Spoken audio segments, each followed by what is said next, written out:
Not only has so much happened in the world of RTS games lately that I need to make a new video so soon after the previous one, but Steam and GOG both have so many RTS games on sale right now that I will dedicate the second half of this video to recommending you the best or cheapest ones. I'm going to start with probably the least known info, making it the biggest news for you all, and that is the playable alpha version of Hyperwar. This is my own captured gameplay as the solo dev behind this amazing indie project called in a few of us from the RTS gaming community to playtest his alpha version for feedback and even granted me the exclusive opportunity to be the first one to show you this playable version. I hope for good data transfer.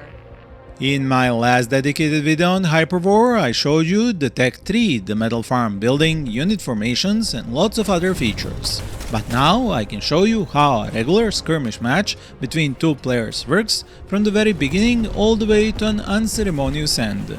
And soon I will make a dedicated long video so you can watch an entire playthrough as well as see helicopters in action. So make sure to subscribe to see the video when I post it. Once you pick your starting conditions from a wealth of options for both your side and the AI opponent, you find yourself on a randomly generated map with a large selection of starting points to choose from. I picked one which had several metal deposits represented with those white markers. This is where my HQ building is spawned with a certain amount of ammo, metal and fuel. The picture is all messed up like this because I don't have an operational radar building, and because the radar works on energy, I constructed an energy fabricator first. The second building is the vehicle fabricator, as I need to produce resource collectors which transform into metal extractors when deployed on top of these metal deposits, something players of Total Annihilation and Beyond All Reason will easily recognize. Until the radar building is constructed, moving my camera outside the small range of the HQ building makes me lose my battlefield connection, and it is one of the most original types of fog of war I have ever seen in RTS games.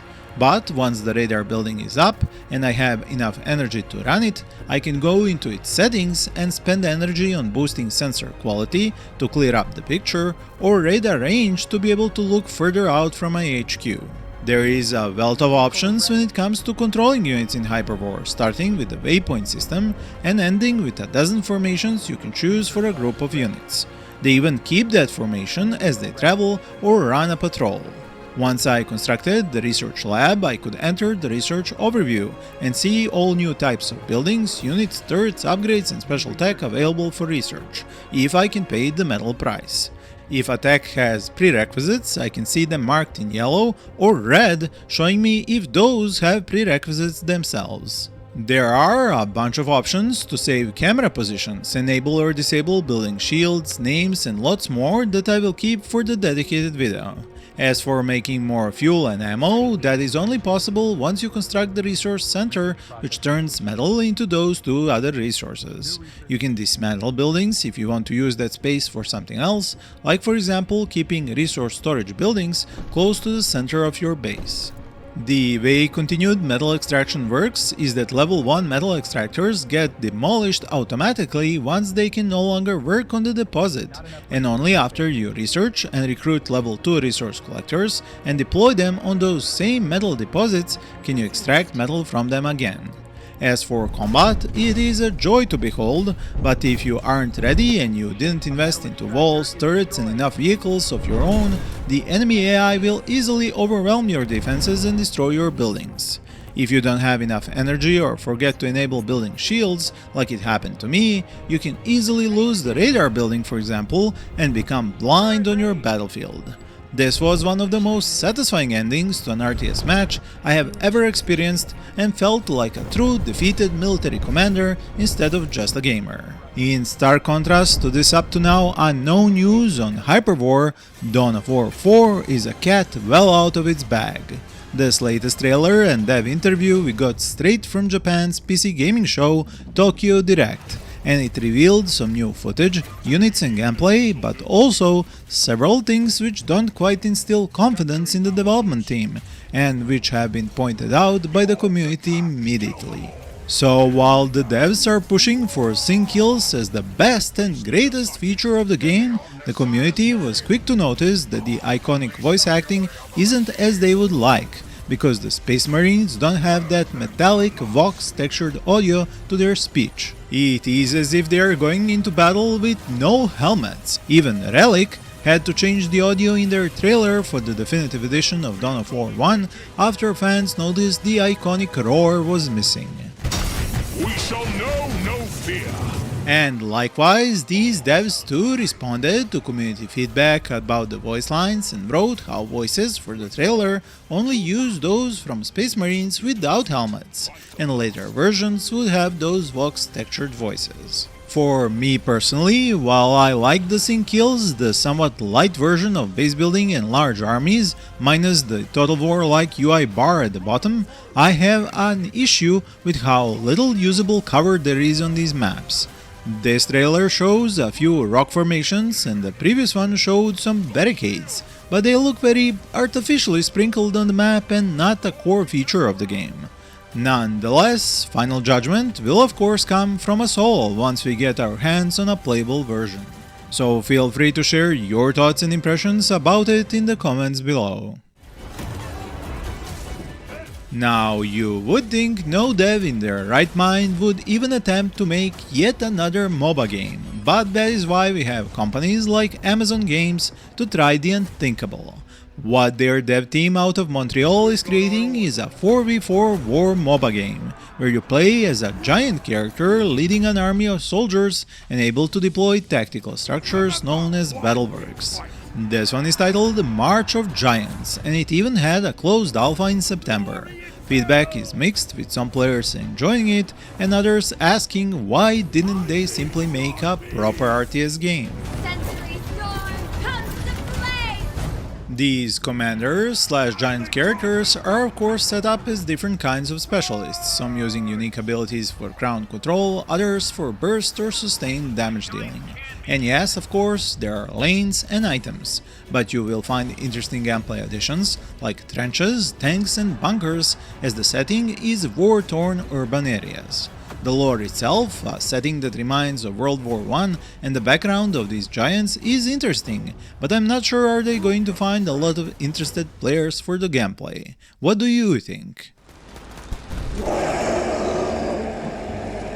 The very industrious indie devs who are behind the unique space sci-fi RTS titled Calyx, where you fight planet-covering alien organisms, have released their third demo version on its separate Steam store page, and there is a lot of new stuff in it. The event system is designed to produce different situations, for example a sandstorm that reduces solar power collection and weapon range of your units and turrets. These can be even upgraded using the new unit workshop, while a bunch of units in a selection can be given special formation types using the shift key. Another such quality of life feature is being able to see everyone's attack range. As for new additions, there is the flamethrower turret type, as well as the ore thumper building, which makes an ore patch regenerate faster but at a cost of a lot of power. Then there is the Zeus cannon unit with its massive laser weapon system, which you will need as the Calyx species now gets stronger the more you attack them. Since RTS fans often want new and unique games from devs, I hope this one fits that bill and you will give these devs your feedback. One of the rare devs who can give Calyx devs a run for their money in quick updates and content additions is the one behind the Scouring, because the last few updates have both added and changed a lot in this fantasy RTS gem, which came out to early access not even 2 months ago. The latest update brought winter early with a new biome of white plains, icy rivers and blizzards which reduce visibility. Even a lich which can spawn his own skeletons shows up in the extra winter scenario, fittingly titled The Realm of the Lich. All your units now show signs of snow and ice, with frost clinging to their armor and their blood staining the snow crimson. When it comes to the balance, units which manage to live long enough to level up won't gain as much of a defense boost, but will be able to gain new levels faster, while the human cavalier unit had his healing spell's mana cost increased. Maybe even more importantly, workers have learned to cut trees that block building construction, while the Warlock unit will now consume food but not starve if you run out. The Apprentice unit, on the other hand, has been modified so his Dispel ability can damage summoned units. Another notable addition to the Scouring is the Goblin Land map and the new map script Goblin Waves, which is a mix of survival and skirmish gameplay modes, and you can play it with or without heroes. Another new indie RTS game you will be able to test again is Space Tales, whose devs just posted an awesome new trailer and hope to have an open beta for you at the end of this October, while their plan is to publish the game in early 2026. This game has a retro-futuristic theme, and you are a commander of the human intergalactic planetary expansion, with the objective of pushing the boundaries of the Empire. There are lots of unique units in this one, with base building and some cool ideas, like the hub technology and time-focused loop zones. The first is all about dropping pre-made structures from orbit to expand your base, while the other one allows buildings to be modified or constructed in mere seconds, as time itself is modified inside these zones. The campaign will have lots of main and side missions, a research system, and characters which can join your army, all set in unique biomes with special resources, whose art looks like Looney Tunes invaded the Warhammer 40k universe. For now, make sure to wishlist it and keep an eye out for the demo. The castle has been upgraded, Your Highness. There is another dev team which published a new trailer for their game as an invitation for us to try their latest demo version, and the trailer is so hilarious and on point for a Majesty-like game that I warmly recommend you watch it in full. What you gonna do? And by the way, the price of holy water these days, woof. Oh, yes.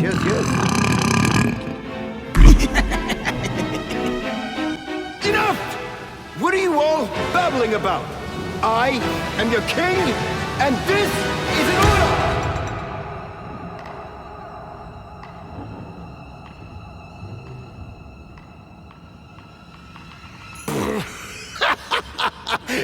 An order! Did you hear that? What was my armor? And what information then? Such a commanding voice. It gave me goosebumps, look. You and me, brother. Surely you remember the rules, Your Majesty. You can't just order heroes. You must request and compensate. RTS my ass. This is Lessaria Fantasy Kingdom Sim, and I have mentioned it before in my previous RTS news videos, as to me this is, at least for now, the best Majesty-like gameplay I have seen from the 4 or so new Kingdom Sim indie projects.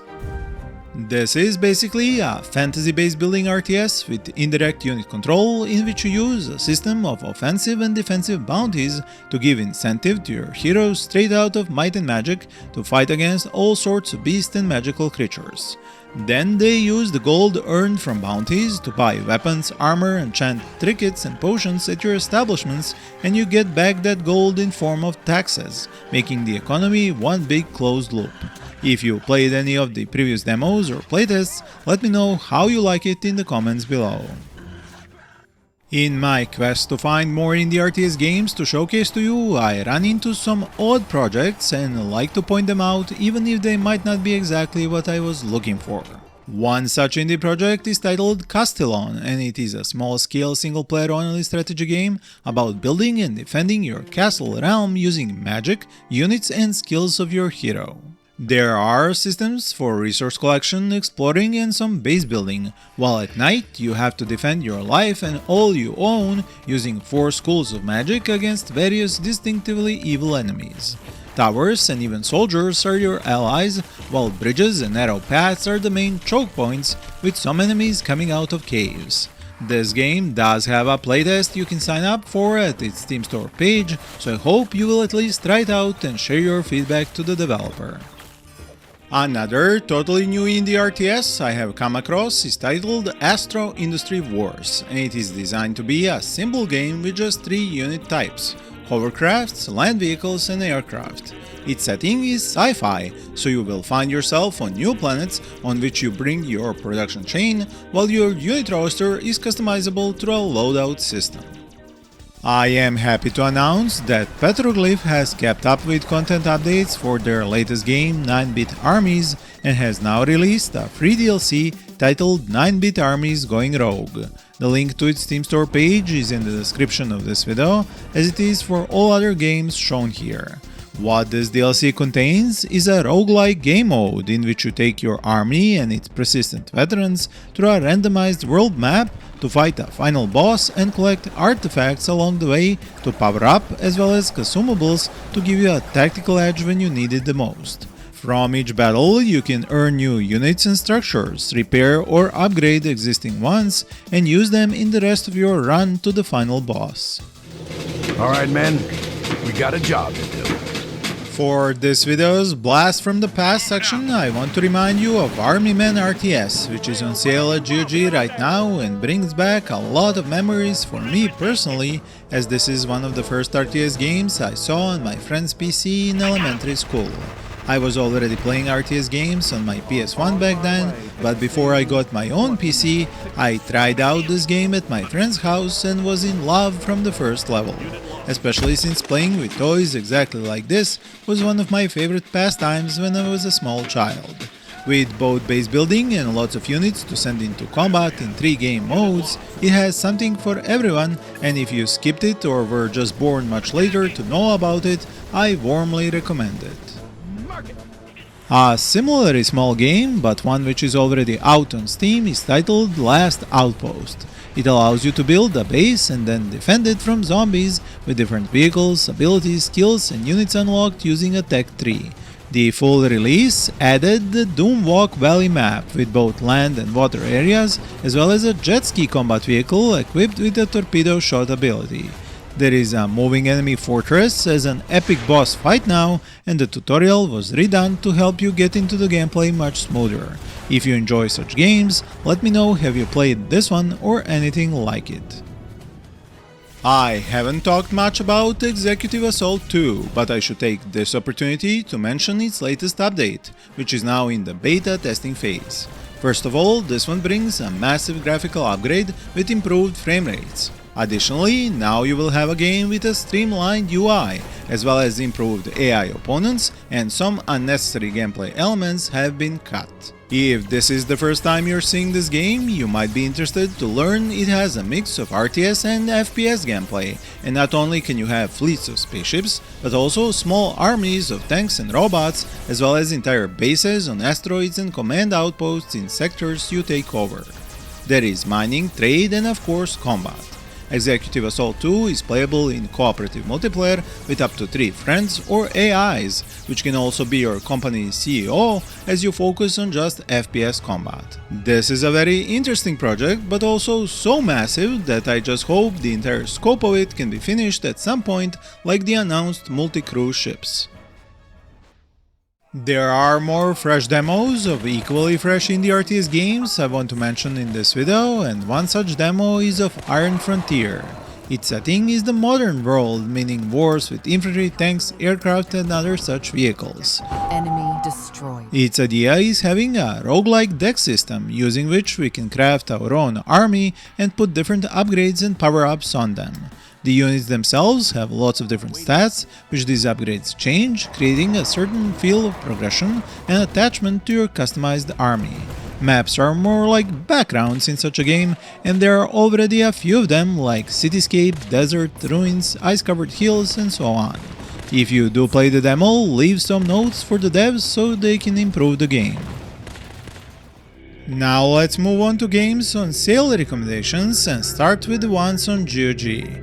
As Homeworld is one of my top 5 favorite games ever and I would take it to a deserted island to play forever, I always warmly recommend everyone to get the Remastered collection, which contains the entire space-based franchise. Entire. No, there never was a third game. Now that we have that out of the way, the ground-based Homeworld Deserts of Kharak is also worth getting, as it is one of the most unique RTS games you can play. Equally unique and fantastic is the ground combat gameplay of World in Conflict, which even the new Broken Arrow didn't quite manage to replicate decades later. Not a small number of players even returned to it after playing Broken Arrow, and with good reason. And mentioning reason, a version of the game which inspired the developers of Beyond All Reason is Total Annihilation Kingdoms, which doesn't have robots and mechs, but skeletal archers, undead foot soldiers, magic casting wizards and dragon riders, with 4 unique civilizations battling it out in a fantasy setting. Equally ancient and fantastical is Populous the Beginning, one of my very first RTS games which I played on my PS1 back in the 20th century, and it taught me both patience and perseverance as I learned how to play its missions. Majesty 2 and its entire collection in fact is also on sale at GOG, and that is another game which will teach you patience if you haven't mastered its system of indirect unit control. 2 of the best Star Wars real-time strategy games can be found cheap during this sale too, and those are Galactic Battlegrounds Saga, the one that is like Age of Empires but in a Star Wars setting, and Empire at War, which is still the only proper Star Wars space strategy game in existence thanks to its galaxy conquest, starship battles and ground combat. But if you want a more newer space game, just not one that is based on a familiar franchise, then Terra Invicta is one that should be of interest to you, especially as it has a huge grand strategy layer. Another game which has a combo of 2 elements is Spellforce 3, whose Reforced version and Fallen God standalone expansion are on sale, and you can enjoy both RTS battles and RPG storytelling and characters. Cossacks 2 Anthology Edition holds 2 old great games which have some of the best unit formation combat gameplay ever designed for a real-time strategy game and show Europe during Napoleon's conquests. Also historical is Sudden Strike 4 Complete Collection, and it is another good pick on GOG sale, especially if you like the tactical combat inside this strategy game, and do know that the next sequel has already been announced. A game made by a studio which is now very proficient at making games with base building, unit combat and territory control is Northgard, and I would recommend it for both single and multiplayer aspects. Lastly, we come to a game I already covered in the Blast from the Past section of this video, and that is Men RTS, which is on sale at Steam too until the 6th of October. And so let's move on to sale recommendations on Steam, starting with Indie Strategy Mega Bundle, which is a collaborative effort by a bunch of indie dev studios and lone indie devs to promote their varied and fantastic games in both final and early access versions. I have covered most, if not all of these on my channel at some point, so you should be familiar with them already. Now I could spell out a large selection of major franchises which are on sale, like Age of Empires and Mythology, Company of Heroes, Dawn of War or Total War, but you can easily find those yourselves. So I'm going to talk about some titles that aren't so easy to pick out and which also have a high discount. The first of these is Ashes of the Singularity Escalation, once known as the grand-scale PC benchmark RTS for testing your new hardware, but now a franchise as its sequel has been announced just recently. Next one is The Great War Western Front, which might not have very favorable reviews on Steam, but honestly it is as close to a proper World War I real-time strategy game we have ever gotten to, just minus the base building, but at least there is trench digging with weapon emplacements. A very cool World War II game is Steel Division Normandy 44, with far more favorable reviews despite the same lack of base building and a much more zoomed out combat style. Act of Aggression and its Reboot edition also has some nasty reviews, but even if it earned a few of those, you should get it at a low price and enjoy a bit of a different take on unit combat and base management than you might be used to from modern RTS games. Conan Unconquered is even more unorthodox, and despite its fantasy setting and heroes with special abilities, you won't find it easy to figure out because of its randomly generated maps and wave defense survival elements. An even older and more unusual game is Impossible Creatures, which has its own special Steam edition, which I recommend almost every time it is on sale because of its unique gameplay of animal hybridization. If you ever wanted to play a Company of Heroes type game but in the medieval era, the Valiant is as close a fit as I know of. And if you can find a better one, please tell me in the comments. Another old game I can't recommend enough times, and probably because it is similar to Homeworld to an extent, is Nexus: The Jupiter Incident. Its space combat and ship customization is unparalleled, especially because of a fantastic single-player campaign. Some might not agree with me, but codename Panzers Phase 1 and 2 are very fun games, even if they lack the base building aspect.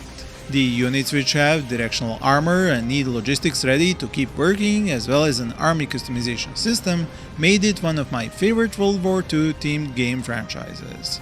I have mentioned one Cossacks game in my GOG sale recommendations, but the third game of the franchise is on sale at Steam, and it is different from that one as its combat was more arcadey but base building more complex.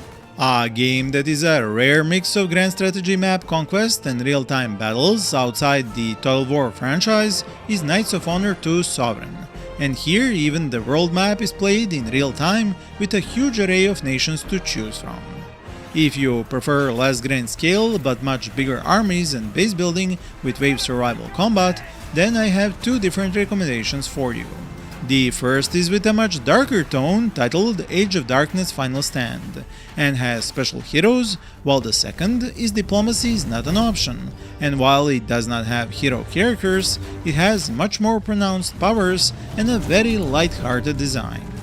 I hope I managed to help you find some fun old games to play and more new games to look forward to. For even more RTS games, check out my other videos as cards on the screen or links in the description. Thank you for watching and happy gaming!